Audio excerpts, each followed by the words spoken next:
মুন্সিগঞ্জের শ্রীনগরে এক্সপ্রেসওয়েতে থেমে থাকা একটি বাসে অন্য আরেক বাসের ধাক্কায় চালকের সহকারী নিহত হয়েছেন। এতে আহত হয়েছেন আরও ৩ জন। আজ রোববার সকাল ৮:৩০টার দিকে ঢাকা-ভাঙা এক্সপ্রেসওয়ের চালতিপাড়া এলাকায় এ দুর্ঘটনা ঘটে। নিহত শরীয়তুল্লাহ ২০ বছর ইমাদ পরিবহনের চালকের সহকারী ছিলেন। তিনি পিরোজপুর সদরের হরিণাগাজীপুর এলাকার জামাল হোসেনের ছেলে। ফায়ার সার্ভিস ও স্থানীয় সূত্রে জানা যায়, আজ সকালে হানিফ পরিবহনের যাত্রীবাহী বাস ঢাকা থেকে দক্ষিণাঞ্চলের জেলার দিকে যাচ্ছিল।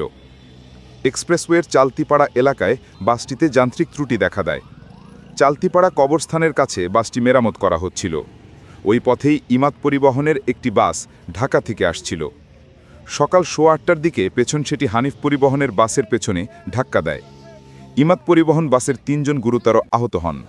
বাসটির চালকের সহকারী ধাক্কা খেয়ে নিচে পড়ে ঘটনাস্থলে নিহত হন। পরে ফায়ার সার্ভিসের সদস্যরা গিয়ে হতাহত ব্যক্তিদের উদ্ধার করেন। শ্রীনগর ফায়ার স্টেশন কর্মকর্তা দেওয়ান আজাদ বলেন, সকাল ৮:২০ দিকে আমরা খবর পাই।